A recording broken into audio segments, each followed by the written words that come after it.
Travel is more than just ticking off countries. It's about the people, the culture, the food, the moments.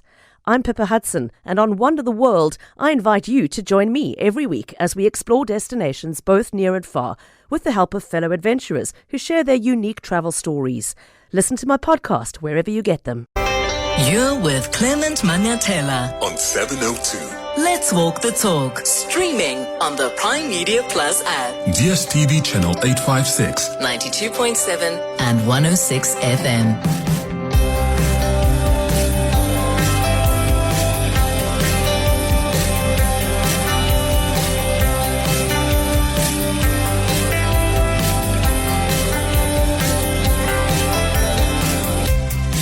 7 minutes after 9 o'clock. Dumelang, welcome to another special edition of the Clement Manyathela Show, live from Washington, D.C. in the U.S. on D-Day, the 21st of May, 2025, the day where the most important meeting between an American and South African president takes place, the most important since the official engagements between President Mandela and President Bill Clinton back in the 90s. President Cyril Ramaphosa will sit across U.S. President Donald Trump this morning in a couple of hours' time in attempts to reset the deteriorated relations between the two countries. Will we see a confrontation, or will our president be able to use his charm to avoid one? Well, 702 is here. It's going to be in the Oval Office to bring you live updates from that meeting. Here's what you need to know and what we can expect today. At 5:30 p.m., set your alarms. That's when the meeting is scheduled to take place. We are likely to have the two presidents in the Oval Office for a photo op, and then they get behind closed doors to start talking. And afterwards, they come to brief the media, and that's when we as journalists will have the opportunity to ask the two leaders some questions. Who's going to be part of the South African and U.S. delegations? Well, there are lists that are circulating. In fact, we have been shown some of the names as well. I know some other journalists as well have been reporting about who they think will be part of the SA delegation.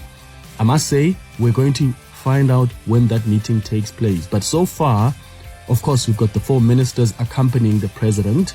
Then Johan Rupert, we are told, is also intentioned to be in that meeting, South Africa's richest man. You've got golfers Annie Els and Retief Goosen, who are also expected to be part of that meeting. But as I say, we're really going to know for sure who is going to be part of the SA delegation when that meeting takes place. Johan Rupert, because he played a big role in arranging this meeting between the two presidents, and the golfers are also quite equally important because, well, maybe it's the art of the deal, right? President Trump is a golf enthusiast, and maybe that's what will sweeten the talks, or maybe at the very least diffuse the tensions. Who knows? On the American side, President Trump is expected to be joined by his Vice President J.D. Vance, we're told, his Secretary of Defense Pete Hegseth, and a senior advisor on Africa and Middle East affairs. Trump's Secretary of State Marco Rubio has been appearing before the Senate's Committee on Foreign Affairs. The expectation is that he will still be attending those hearings today. So his deputy Christopher Landau is expected to take his place. And of course, tech billionaire Elon Musk is also expected to be part of the U.S. delegation. This list may change, but again, we are going to be there in the Oval Office. So if anything changes, if anything breaks, if everything of development happens, we'll definitely communicate that to you. What is on offer? You may be asking yourself. Well, here's what we know so far. Gas will be on the table. A mining deal of sorts will be explored, and there may be something for Elon Musk as well. Starlink will feature in the talks, and the New York Times, in fact, reports that facilities to launch his rockets for SpaceX may be offered by the South African government, and maybe even favorable import tariffs to his vehicle group Tesla if they build electric vehicle charging stations across South Africa. Isn't it fascinating how rich non-state actors are going to be part of this meeting? and how influential they are or have been in this particular context we find ourselves in. And yes, it's normal for non-state actors to be part of working visits by presidents, but these ones have played an extraordinary role in this context here. Not only do you have one billionaire meeting another billionaire in President Ramaphosa and President Trump, but you have them bringing their influential billionaires by their side. And I wonder what your reflections are on that and what you think that tells us. 011-883-0702. That's how we kick off the 702 open line this morning. The WhatsApp line is 072-702-1702. Let me... Clement Manyathela, streaming on the Prime Media Plus app. DSTV channel 856 92.7 and 106 FM. 011-883-0702. The number to send us a WhatsApp on is 072-702-1702. Before I go to your calls and your WhatsApps, I need to, one, talk about budget because whether you like it or not, there are some domestic issues in South Africa that still matter to us. So budget 3.0, that is what's going to be really big news in South Africa. We're not expecting any drama because President Cyril Ramaphosa is not there. The Deputy President Paul Mashatile, the last I checked, was still in Paris, if I'm not mistaken. Gwede Mantashe, who's the Minister of Mineral Resources, has been holding the fort as the acting president. And the reason that the president can be so comfortable to be away is because budget is done. So cabinet has given the green light for budget. So no drama expected there. I think what we must prepare for is that there may be budget cuts in crucial government programs, and that's going to be a serious problem. Austerity has had an impact. Remember the doctors in KwaZulu-Natal we were talking about, the nurses that need to be hired. Those are the kind of implications that often come with an austerity budget. But that's another story that we are keeping a close eye on today in Parliament. I want you now to listen to the U.S. Secretary of State Marco Rubio. So he's been appearing before the Senate's Committee on Foreign Affairs. And I want you, the reason I want you to listen to these clips in detail, I could have just cut you 30 seconds of it, but I want you to listen to this in detail because this just gives you a sense of what President Cyril Ramaphosa can expect today. Listen to Senator Tim Kaine asking Marco Rubio about Afrikaners farmers.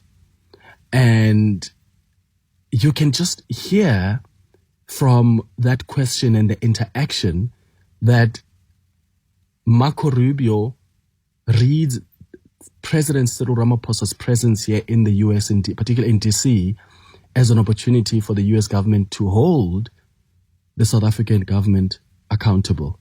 Take a listen. Do you think Afrikaner farmers are the most persecuted group in the world?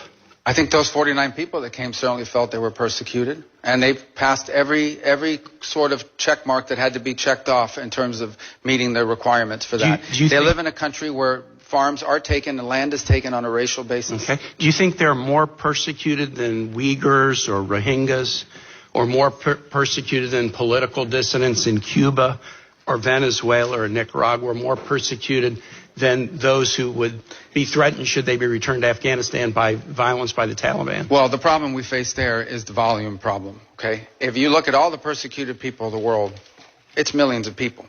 They can't all come here.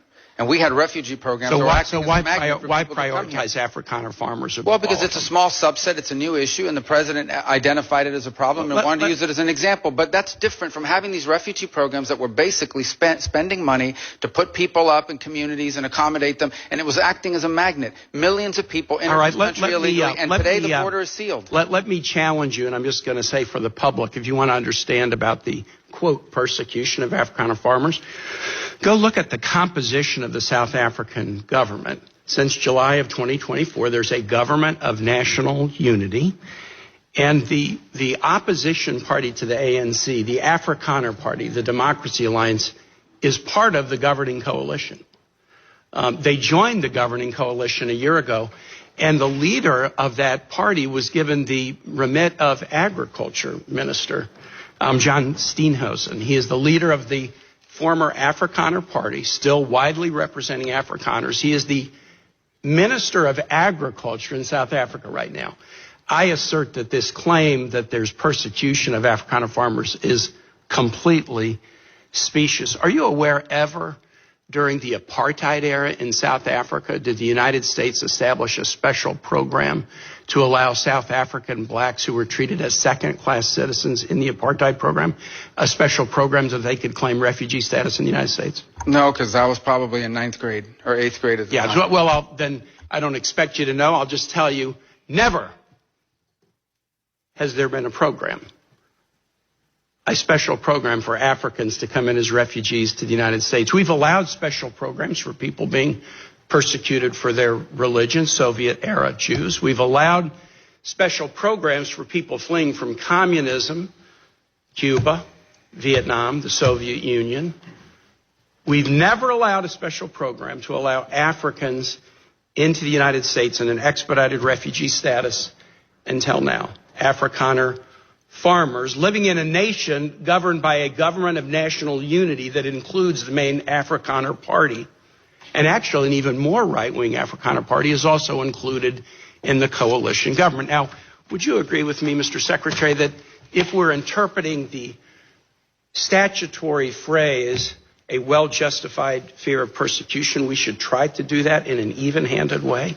I think we should try to do that in the interest of the national security of the United States. So okay, I agree with you too. We should.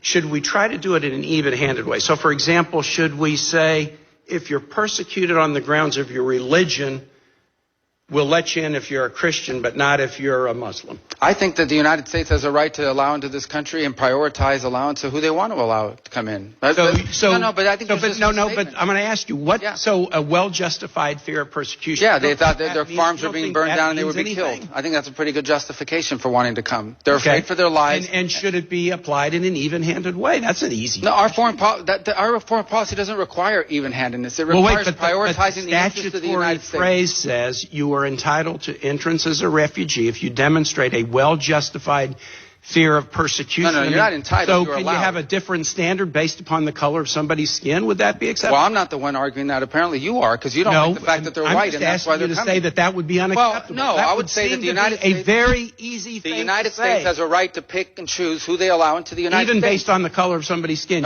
You're the one that's talking about the color of their skin, not me. These are people whose farms were being burned down and they were killed because of the color of their skin. Well, yeah.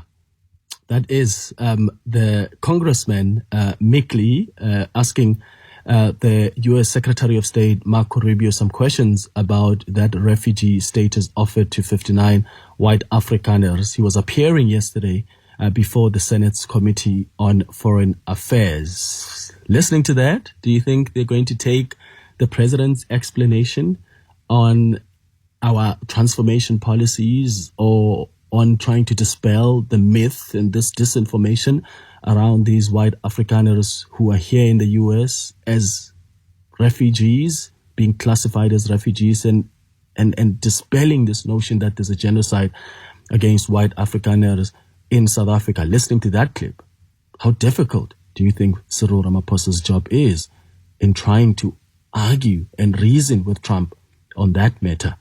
It's 25 minutes after 9 o'clock. Your voice. Your station. Your open line. Walk the talk with Clement Manyathela on 702. It's 27 minutes after 9 o'clock. Let's start with your WhatsApps on 072-702-1702. Good morning, Mr. Washington. This is Cynthia. Yes, I am still on that golf. The people that you've named are all tradespeople.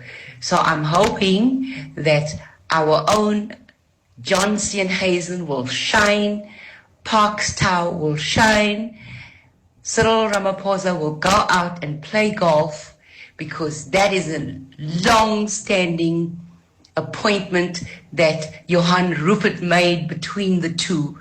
So in this gloom that we are facing, I have hope. Up with John Steenhuisen, up with trade, up with the economy changing in South Africa, I am still hopeful. Have a lovely Washington Day. Bye. Hey, Manon Clement Obron Fostoras. Clement, I think you quite said it well, Clement. Ne?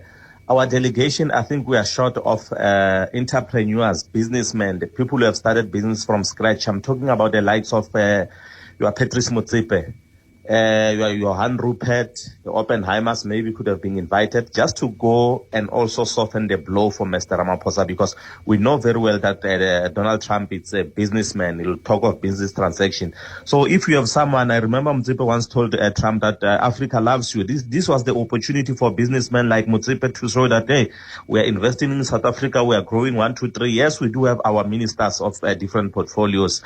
But I think as Trump is doing with your Elon Musk and the other guys who just mentioned there, I think it was going to score us a huge favor to take one of the prominent businessmen in South Africa to go and talk to Trump. And then maybe things were going to turn out very well. But we are hopefully, Clement, that this meeting is going to go very well, because it all concerns the whole of South Africa. Not only Ramaphosa will fail. If he fails, the whole of us will fail. Thank you, Clem.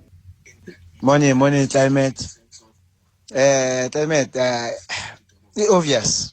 It's obvious.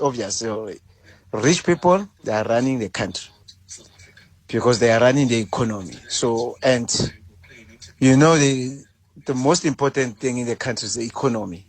That's the most important part. Economy, jobs, people, they must eat. And you know that we must work.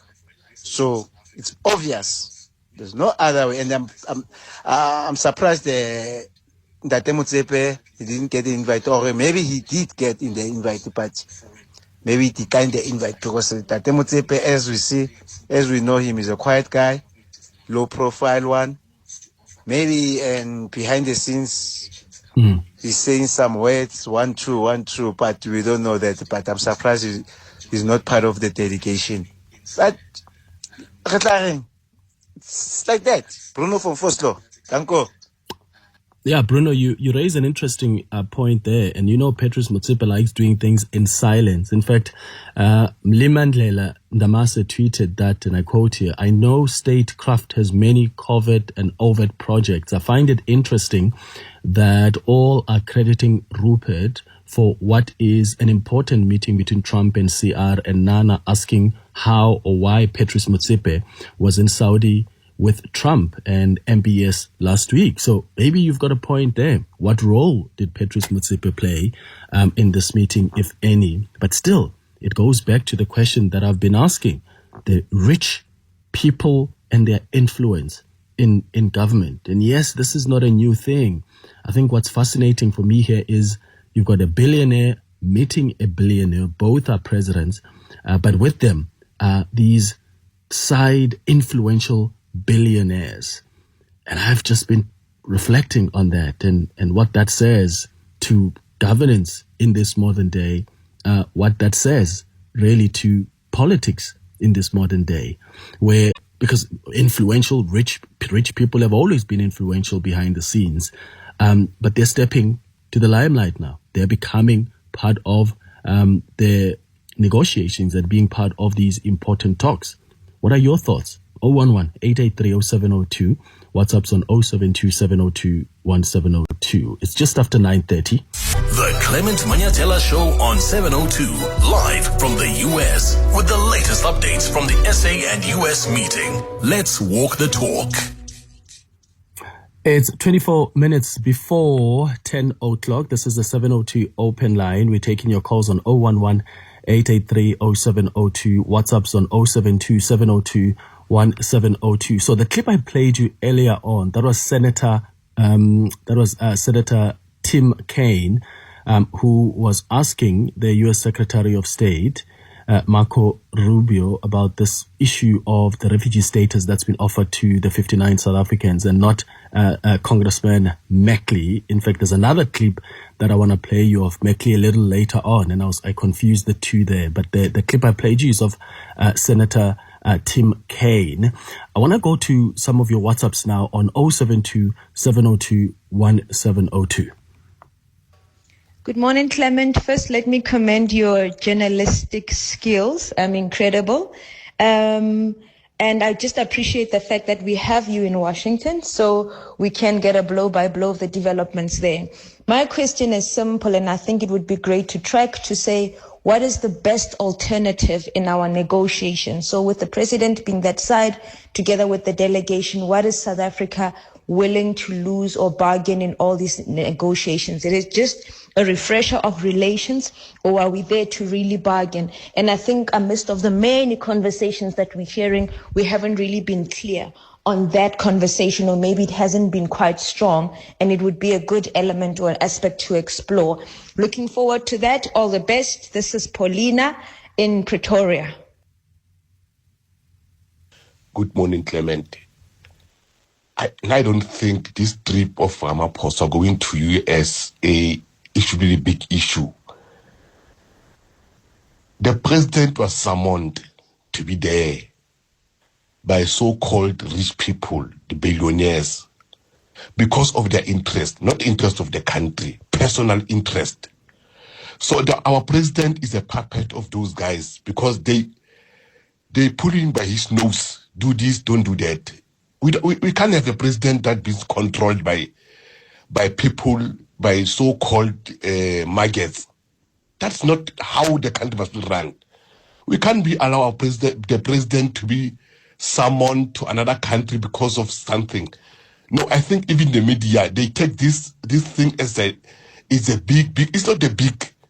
That person is being summoned there. It's nothing to do with South Africa. It's anything to do with the people that have money, that they control the president. Yeah. Oh, look, it is a big deal. It is a big issue. That's why I've been trying to give you context of why this meeting is so important. The last time you had a significant meeting like this of a South African president and an American president was when Mandela met with Bill Clinton, I think in 1994, 1995. This is an important meeting because South Africa enjoys U.S. markets through that preferential trade agreement, AGOA. There are many other reasons why it's important for South Africa to fix these relations with the U.S. The U.S. is the number one economy in the world. And even if it wasn't, even if this was tensions with Russia or with the UK, we are part of a global community. So especially us as South Africa, we're not too protectionist in our policies. We consider ourselves and think of ourselves as part of the global community. And that means you have to care about relations you have with other countries that you trade with. You have to have an interest about countries that are housing some of the businesses from South Africa, but equally so, the businesses in South Africa that are creating some of the jobs that you may be enjoying are American businesses. So you need to consistently have negotiations at that diplomatic level. Vusi, you are calling us from Krugersdorp. What are your thoughts? Hi. Good morning, Clement. Good morning there in Washington. Sure. I don't know where to start, man. But I understand this from the trade relation perspective, but I want to be very much more radical about the issue, going back to the ground roots of what really caused U.S. being mad at the first place and offering that opportunity for some of the whites to come into the USA. They said that there's genocide in South Africa, something that they were not sure of, that is really happening.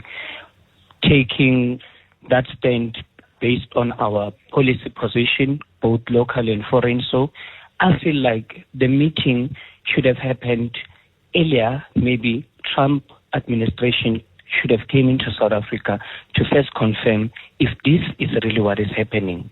Then secondly, then if they have discovered that yes, it is really happening, then us going back to them and saying that no, it is not happening to this level, it was going to be much better. But now going to them and explaining ourselves that, look, it's not happening, but they didn't even take a chance to really confirm if what they are talking about is really happening. So I find it a bit bullying, but looking at it from the economic side, hence we're also explaining some of those aspects right now. I do understand it, but I feel like it's a bit unfair to us also because they don't respect our sovereignty, and again, they want to punish us on our foreign policy position again. Yeah, look, and Vusi, unfortunately, we live in a world that is animal farm. So countries don't get treated differently. And I think the United Nations is the perfect example of that. Doesn't matter what the US will do in going to invade other countries or intervene, quote unquote, in other countries. It doesn't matter what Israel does in Gaza as a signatory to the United Nations. Sometimes, even where cases are clear that there must be sanctions and there must be consequences, sometimes we don't see that because that's just how powerful some countries are, because they can even shield some of their allies. And unfortunately, that's really the nature of this world we operate in. Vusin Krugerstop, thank you so much for your thoughts. I want you to listen to this now. This is a clip so earlier on I played you a clip by Senator Tim Kaine, asking Marco Rubio about the refugee status of that 59 white Afrikaners. I want you to now listen to Senator Ted Cruz, who was asking Marco Rubio about South Africa's presence in Washington, D.C. And I think this just gives you a sense of what kind of environment our South African delegation may be walking in a couple of hours' time in the White House. Today, South African President Ramaphosa is in Washington, D.C. He'll be meeting with President Trump tomorrow. You and the President, as well as other administration officials, have repeatedly and rightly criticized South African policies on issues ranging from human rights to activities that directly undermine American national security. Those activities, in turn, include what appears to be an explicit and extensive pivot away from the United States and towards the Chinese Communist Party. There are also serious and credible allegations that the South African government's decision-making is compromised by widespread corruption tied directly to Iran. They are working together to target our Israeli allies on the international stage. President Ramaphosa himself has taken an aggressive position, leading a charge of genocide against Israel in the International Court of Justice. And he has pushed for precedents and policies that will not just undermine Israel, but expose American officials to vulnerabilities as well. I have every confidence that President Trump will demand South African officials change their policies and will hold them accountable if they don't. And it's critically important for the American people to understand the bases for our policies. Please talk a little bit about the extent of South Africa's malign activities and how they are undermining American national security interests. Well, it's first of all, we chose not to participate in this year's G20 hosted by South Africa, either at the foreign minister level or the president's level. And it had a lot to do with some of these issues, in addition to some of the issues they brought on their agenda, which we don't think reflect the priorities of this administration. So the president of South Africa is here today because he says he endeavors to reset relations between our countries. And President Trump, if someone says that, is always going to be open to resetting relations. But it will have to touch on some of the issues just pointed to now.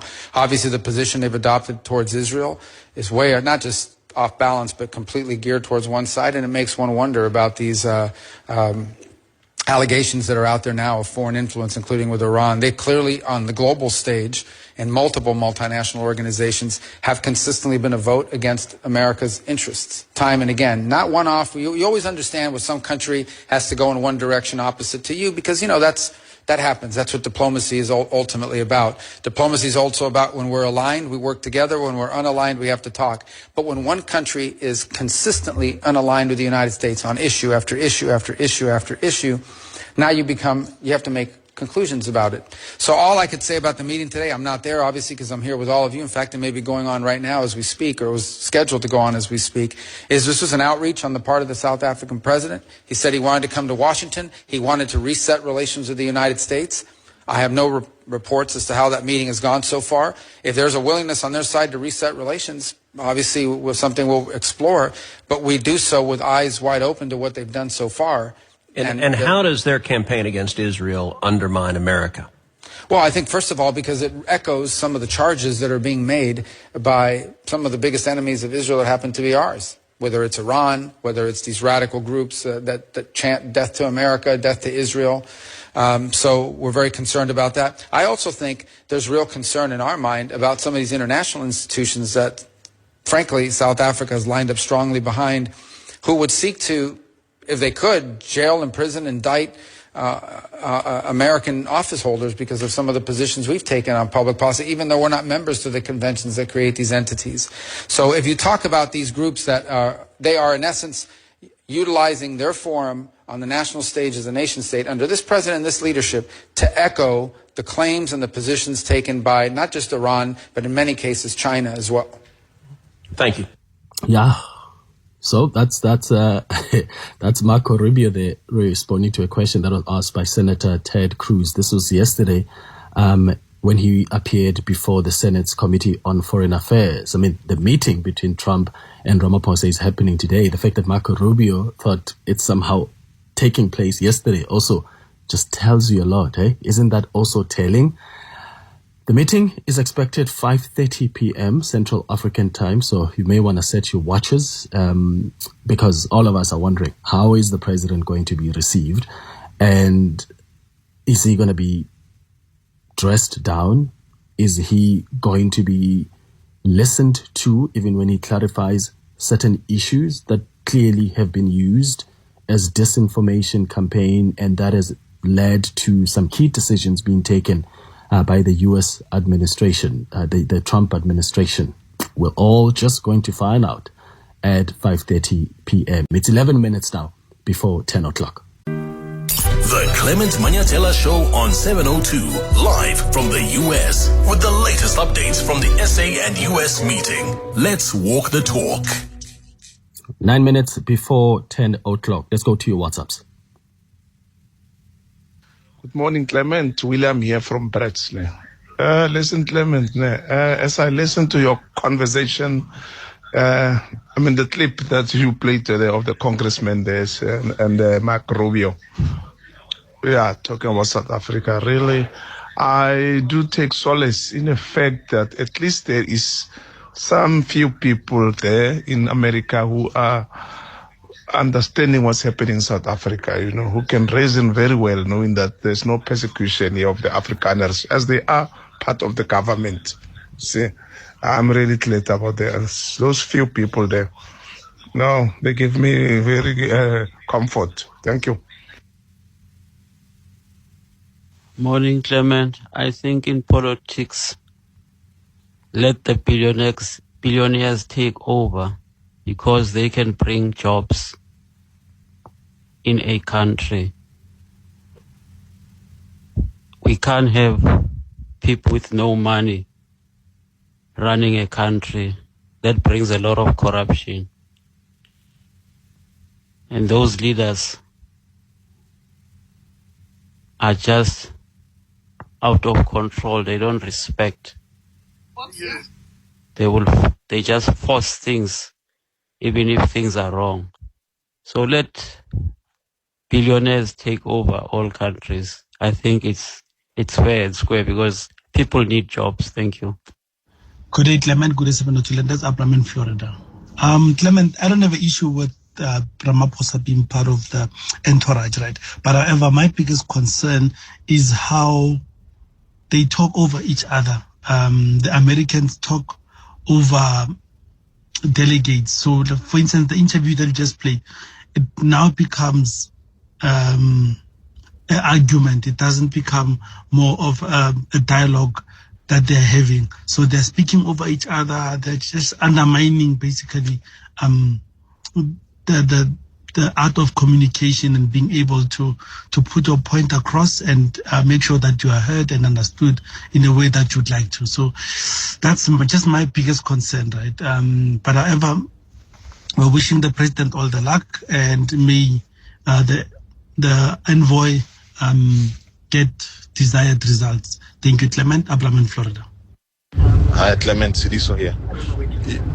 As much as this meeting might be important or not, I think the traditional media is hyping it up too much. I mean, us ordinary people, we just continue with our lives. But for the past week, up to today, it has been Ramaphosa going to the US. Ramaphosa. Please, man, that's just my contribution. Yeah, and maybe what we need to do is to understand the whole value chain, why this is important. There's some people who work for American companies in South Africa who may also have the same argument, but they don't know how consequential the deterioration of relations between the two countries is, even for their own jobs. In fact, at school, at Gibbs, there's something we've spoken about in our marketing class, and currently in operations management class. It's called the PESTEL theory. And PESTEL is basically the analysis of external factors that may affect a business. And trust me, this is very important even for you. I would have loved to know, what company do you work for? And I would have wanted to know from you if your company gets affected about the tariffs that Donald Trump has announced, both the universal tariffs and the country-specific tariffs, or even industry-specific tariffs. Because if your company gets affected by that, my friend, then you do care about this meeting. And it is a big deal, because these are the meetings where conversations can happen, where politicians can negotiate. You want your government to be able to negotiate favorable terms so that your business doesn't get stifled by these tariffs, and ultimately you may end up losing your job. So the understanding the value chain and the PESTEL theory, or the PESTEL principles, these external factors, and how they impact on the business is very important, because sometimes we'll make the mistake of thinking of this meeting at a high level, when in fact, as an ordinary South African, at some point, this has a way of affecting you too. King, you're calling us from Pretoria. Good morning. Hi, Clement, how are you? Sure, go ahead. No, I'm fine. Clement, yesterday, last night, in fact, I was listening to this interview with Rob Yusuf, that billionaire that we have somewhere in the Western Cape. So he flew to the United States, and he was with John Steenhuisen in the flight. But one of the comments that he made, he said he had inside info on how they're going to attack the South African delegation to the U.S. One of the demands that Trump will want is, number one, they must scrap the BEE for the 600 companies, American companies that are in South Africa. Number two, they must reconsider the land distribution. There must be compensation for that. Number three, South Africa must remove the case in the International Criminal Court. So his intentions of being there is actually to criticize our president, And he, as a billionaire in South Africa, the other comment that I didn't even like about what he said is that what he wishes Trump to do, he can punish the whole of South Africa and leave the Democratic Alliance with the Western Cape. So everybody in South Africa can suffer, but just leave the Western Cape because the DA is doing an excellent job there. So what does he want to do as a billionaire, and where is his interest? He is there as a South African, and a South African billionaire for that matter, but yet he's criticizing our delegation, who is there? So what is his point, basically? So that's my comment on that. For billionaires here, for me, it's very useless for him to be there if he's going there to criticize our president. Yeah. King in Pretoria, thank you so much for your contribution, brother. It's 2 minutes now before 10 o'clock.